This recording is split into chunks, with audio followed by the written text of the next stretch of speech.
Boa noite, pessoal. Então, hoje a gente vai dar continuidade à nossa última aula, tá? Que foi de metabolismo e bioquímica, né, dos músculos. Então, na última aula, se vocês lembram, nós falamos um pouquinho, então, da estrutura do músculo, né, estrutura muscular. Falamos, então, do epimísio, que é formado de tecido conjuntivo, né, assim também como o endomísio e o perimísio, são todos tecidos conjuntivos, tá? O epimísio, pessoal, se vocês lembram, é uma membrana que agrupa, que envolve, né, um grupo de feixes musculares. Ó, esses aqui são feixes musculares e o epimísio, então, vai envolver esses feixes em um músculo, né?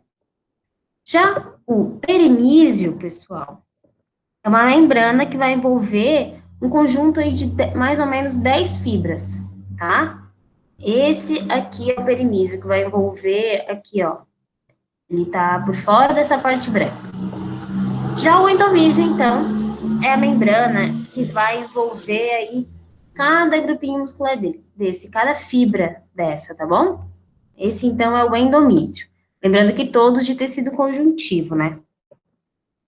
E em relação ao tendão, então, ele vai, então, ligar, né, o músculo esquelético aos ossos. O tendão é a junção aqui, ó, do perimísio, o endomísio e o epimísio, né? Então, vem aqui a junção desses três, é que liga o músculo, então, ao osso. Outra coisa que a gente também viu, pessoal, foi os componentes, né, da fibra muscular. Então, o núcleo, os túbulos T, retículo sarcoplasmático, sarcolema, sarcoplasma, as mitocôndrias e as miofibrilas, né, que são as estruturas contráteis aí da fibra. Então, as miofibrilas, como a gente viu na aula passada, são formadas, então, de actina, né, o filamento fino, que está aqui em azul, e de miosina, que é o filamento grosso, que está aqui, ó, em vermelho. Isso aqui, que é uma estrutura da miofibrila, é o sarcômero. Tá? Então, a miofibrila é formada por vários sarcômeros. O que delimita um sarcômero é a linha Z. Ah, vou mostrar aqui outra figura para ficar mais claro, porque eu acho que não ficou muito claro para vocês. Ah, eu já corrigi os exercícios que eu pedi para vocês semana passada. Depois eu vou mandar o gabarito para vocês. Eu vi que teve bastante dúvida nisso, pessoal. Então, ó, aqui nós temos um sarcômero, tá? Que está delimitado, então, ó, pela linha Z, o início e o fim de um sarcômero. Nós vamos ter, então, a banda A, ó, aqui em verde. Ela é formada, então, de filamentos finos, actina, dos dois lados, ó, e ao centro aqui, ó, por filamentos grossos, de miosina, tá? Então, aqui, a gente tem a delimitação da banda A, tá? Isso aqui tudo é a banda A. A banda H, pessoal, a banda H tá no centro do sarcômero, ó, bem aqui no centro, formada apenas de miosina. Já a banda I tá no final, ou início, enfim, de um sarcômero, ó. Esse pedacinho aqui, ó, é a metade da banda I, porque a outra metade, pessoal, vai estar no outro sarcômero. No sarcômero anterior ou no sarcômero seguinte, ó. Aqui também. A banda I aqui, e aqui nós temos o restante da banda I do outro sarcômero. Tudo bem? Então, hoje o que a gente vai ver é a contração muscular. Como que ocorre, né, a contração muscular de um animal? A contração muscular, pessoal, quando ela ocorre, nós vamos ter o encurtamento do sarcômero, tá? Vocês podem ver aqui, ó, que aqui a gente tem um sarcômero relaxado e aqui um sarcômero contraído. Tá vendo como diminui o tamanho do sarcômero? A gente vai ver melhor aqui nessa figura. Então, aqui em cima nós temos o sarcômero relaxado e embaixo o sarcômero contraído. O que a gente pode notar, pessoal? Quando ocorre a contração, a banda A, ela não muda de tamanho, ó. É o mesmo tamanho, tanto o músculo contraído como relaxado. Já a banda H, ela diminui de tamanho, ó. conseguem perceber? Por quê? Porque os filamentos de miosina, tá? Eles vão puxar a actina para o sarcômero, fazendo então com que a banda H diminua e também a banda I, ó. Então, banda I e banda H diminuem com a contração do músculo e a banda A permanece com o mesmo tamanho, tá? Então, quais são as etapas de contração muscular? Como que inicia, né, essa contração muscular? Então, o primeiro passo é um estímulo nervoso, né, realizado pelo cérebro ou pela medula espinhal. Então, aqui nós vamos ter o estímulo. E como que esse estímulo vai chegar até o músculo? Através de potencial de ação, tá? Esse potencial de ação, pessoal, passa pela fibra nervosa, né, que é denominado de nervos motores. Como que ocorre esse potencial de ação? Vamos dar uma olhada. Ó, aqui nós vamos ter, então, uma fibra nervosa, né? Dentro, né, intracelular, aqui, pessoal, nós vamos ter um ambiente negativo, tá? Composto por potássio, né? Maior quantidade de potássio. Já no meio extracelular, fora da fibra nervosa, nós vamos ter então, uma maior quantidade de sódio, tá? E essa membrana vai estar em repouso devido à ativação da bomba de sódio e potássio. Vocês lembram disso, né? Então, pessoal, aqui nós temos então a fibra nervosa em repouso, meio intracelular negativo e meio extracelular positivo. Quando o cérebro manda o impulso nervoso para o músculo, o que que ocorre? Ocorre então esse potencial de ação. Nós vamos ter então esse potencial de ação passando aqui pela fibra nervosa e o que ocorre? Ocorre a entrada de sódio dentro da fibra nervosa, transformando então o meio intracelular, né, em positivo, tá? E esse potencial, ele percorre toda a fibra nervosa até chegar nos axônios e depois no músculo. Em consequência, então, dessa, que se chama despolarização, tá? Essa mudança de positivo para negativo, né, do meio extra e intracelular, né, se chama, então, despolarização. E após essa despolarização, nós vamos ter, então, a repolarização. Logo que passa o potencial de ação, nós temos aqui a repolarização, que com a saída de potássio do meio intracelular, né, volta então ao potencial de repouso, ou seja, o meio intracelular negativo e o meio extracelular positivo. Então, vamos ver aqui um pouco melhor a condução do impulso nervoso. Começa aqui a despolarização, né, da fibra nervosa, ó, começa então a mudar a carga aqui do meio intracelular, de negativo para positivo. E esse potencial de ação vai em sentido, né, aos axônios, ó.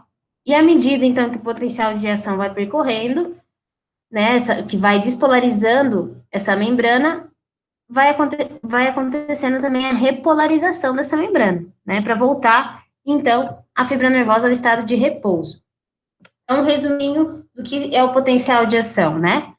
Então, a gente tem um estímulo no cérebro, e inicia, então, o potencial de ação, que é a despolarização da fibra nervosa.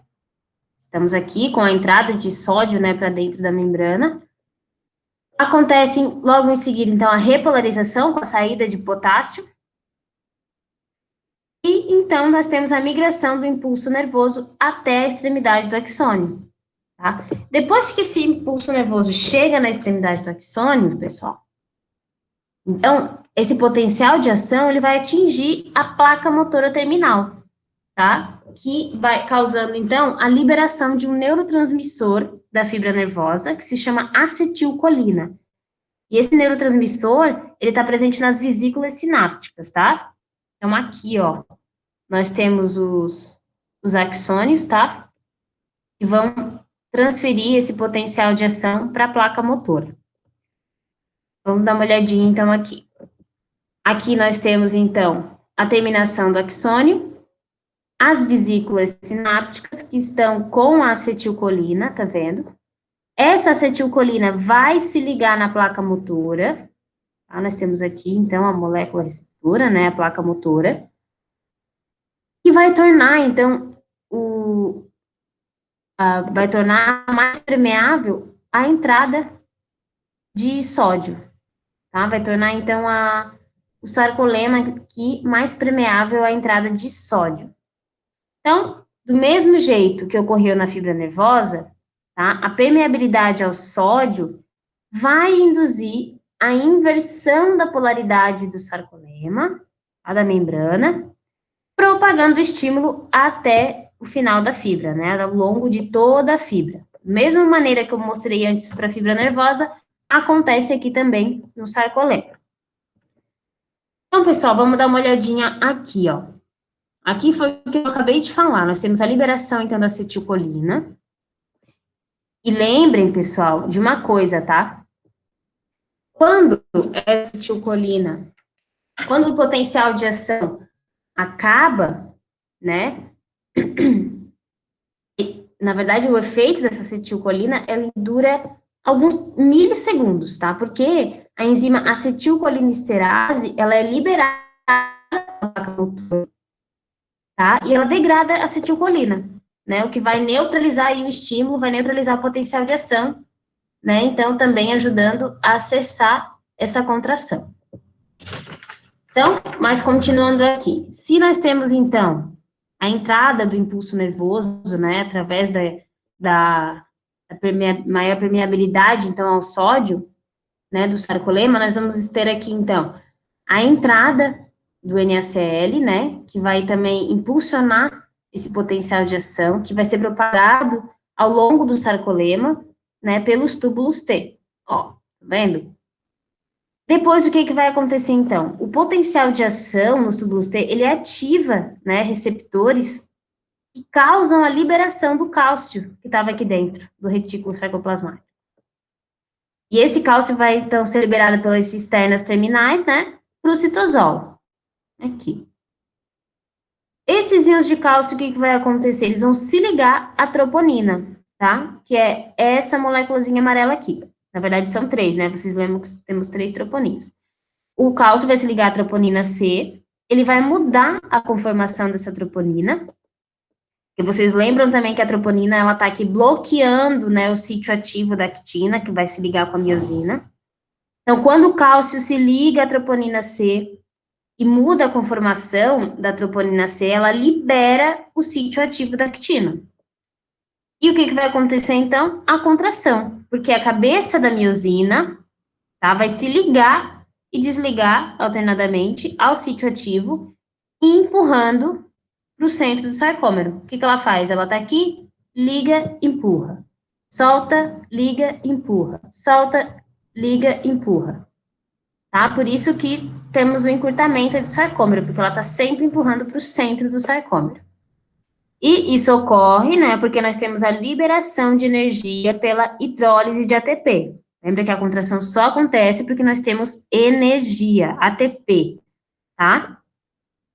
Depois, então, o potencial de ação termina, né? Lembra aqui que isso dura milissegundos, né? O potencial de ação termina devido à acetilcolinesterase, né? Que vai cessar aqui o fornecimento de acetilcolina. Então, o potencial de ação termina, ocorre a remoção de CO2 aqui do citosol, novamente, né, para o retículo sarcoplasmático, por transporte ativo. Lembra que sempre que a gente fala de transporte ativo, é porque para onde essa molécula vai, a concentração é maior, tá? Então, a gente tem muito cálcio aqui ainda, de qualquer maneira, mesmo tendo sido liberado, e o que está fora é menor quantidade. Então, sempre que a gente tem que empurrar algo menor para onde tem mais, tem que fazer mais força. Então, transporte ativo, tá? Então, depois a gente vai ter essa remoção do cálcio aqui do citosol para o retículo sarcoplasmático. E a gente vai ter, então, o bloqueio aqui, ó, novamente, como a gente não tem mais o cálcio ligado à troponina, ela vai voltar a bloquear o sítio ativo da actina, né? Então, a contração vai se terminar e a fibra muscular vai relaxar. Aqui, pessoal, vocês verem melhor, então, essa mudança na conformação da troponina, ó. A gente tem aqui a troponina, né? A troponina C. Aqui na troponina C é onde o cálcio vai se ligar, tá? E vocês podem ver aqui, então, que ela mudou a conformação, ó, ela estava virada aqui mais para cima, ela mudou a conformação. O sítio ativo aqui da actina que estava bloqueado está desbloqueado devido à mudança de conformação dela. E o que aconteceu? A cabeça de miosina, utilizando a ATP, ó, né, a hidrólise do ATP, na verdade ela está utilizando já o ADP, vai se ligar ao sítio ativo e puxar, né, empurrar ela para o centro do sarcômero. É isso que vai acontecer.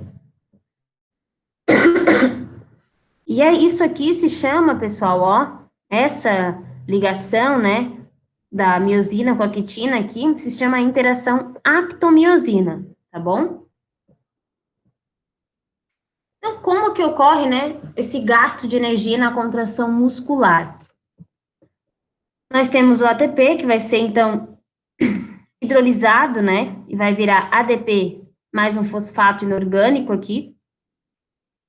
E para a miosina, então, conseguir empurrar, né, fazer essa contração muscular, ela vai utilizar o ADP como forma de energia mecânica. E quando uma nova molécula de ATP se ligar novamente à miosina, ela libera, ela solta aqui da actina, e ocorre tudo novamente. Ocorre a clivagem, né, a hidrólise do ATP, a formação do ADP mais fosfato inorgânico, e assim continuamos, então, a contração muscular. Então, aqui mais uma vez, para vocês darem uma olhadinha, ó, a cabeça de miosina quebra a ATP, porque lembrem na última aula que eu falei que a miosina, a cabeça da miosina tem atividade atepásica, né, que é a atividade, então, de quebrar o ATP, hidrolisar o ATP, né, depois, então, ela vai quebrar o ATP, formando ADP e um fosfato, né, depois a cabeça de miosina se liga à actina, formando pontes cruzadas entre a miosina e a actina, vai utilizar o ADP como fonte de energia mecânica. A cabeça da miosina, então, ela rota para o centro do sarcômero, lembra, né, que ela vai, então, empurrar a actina para o centro do sarcômero. E à medida, então, que a cabeça de miosina se liga a uma nova molécula de ATP, as pontes cruzadas se desligam da actina, elas soltam aqui. E com esse ATP, vai ser formada, então, vai acontecer uma nova contração muscular. O que ocorre, pessoal, então, no relaxamento muscular? O relaxamento muscular, ele também é definido, né, como restabelecimento do estado de repouso. Então, a primeira etapa do processo de relaxamento é o restabelecimento, então, da impermeabilidade do retículo plasmático ao íon de cálcio, né, ao cessar o estímulo, ao cessar o potencial de ação, então, a gente não tem mais a liberação do cálcio. E a segunda etapa é o quê? O restabelecimento da concentração dos íons de cálcio que tem no sarcoplasma, né, a níveis normais. Então, pegar todo esse cálcio do sarcoplasma e levar de volta para o retículo sarcoplasmático, né, que isso ocorre, então, quando o músculo está em repouso. E o ATP presente na miosina vai, né, desativar ali o complexo atomiosina. Aqui, como eu mostrei, ó, o ATP, então, vai se ligar, né, um ATP gerado, já vou mostrar na próxima videoaula, eu vou mostrar para vocês como os ATPs são gerados para ser utilizado aqui. Vai explicar a cabeça de miosina, nós, então, vamos desativar esse complexo actomiosina, tá bom? Eu queria falar um pouquinho para vocês também, pessoal, só para vocês terem em mente, das proteínas miofibrilares, tá? São as proteínas do músculo. Lembram que são as miofibrilares, as sarcoplasmáticas e as estromais. As estromais a gente já viu nas últimas aulas, quando a gente falou de tecido conjuntivo propriamente dito. Mas eu não falei muito das miofibrilares e nem das sarcoplasmáticas. Então, as miofibrilares, pessoal, elas vão conferir, então, rigidez na estrutural e propriedade contrátil, porque elas são constituídas, então, das fibras contráteis, como a actinomiosina, né? Por isso, da propriedade contrátil. Temos também as fibras reguladoras de contração, troponina e tirosina. Vocês lembram que eu falei por que reguladoras, né, pessoal? Porque é elas que bloqueiam ou liberam ali o sítio ativo da actina para poder se ligar com a miosina e realizar a contração muscular. Temos também as fibras citoesqueléticas, que Então, são para dar estrutura, né, e organização das organelas, e elas constituem 55 a 60% das proteínas musculares. E, como importância tecnológica, né, estas são responsáveis, então, por 50% da maciez, 75% da capacidade emulsificante do músculo e 97% da capacidade de retenção de água do músculo. Em relação às proteínas sarcoplasmáticas, elas fazem parte aí de 30%, né, elas constituem 30% das proteínas do músculo, e são enzimas, né, que integram o sistema enzimático responsável pelo metabolismo celular. As principais proteínas quais são? São as albuminas e as globulinas. Estas são as principais proteínas sarcoplasmáticas. Elas são muito suscetíveis à desnaturação, tá? E como importância tecnológica, elas são responsáveis, então, pela formação de calor, né? E a sua transformação, então, durante o armazenamento e processamento, também, né, como as hemoproteínas, né, a transformação dessas proteínas para hemoproteínas, também tem grande importância tecnológica, pessoal. Então, como eu já falei, proteínas estromais, né, a gente já viu na aula de tecido propriamente dito.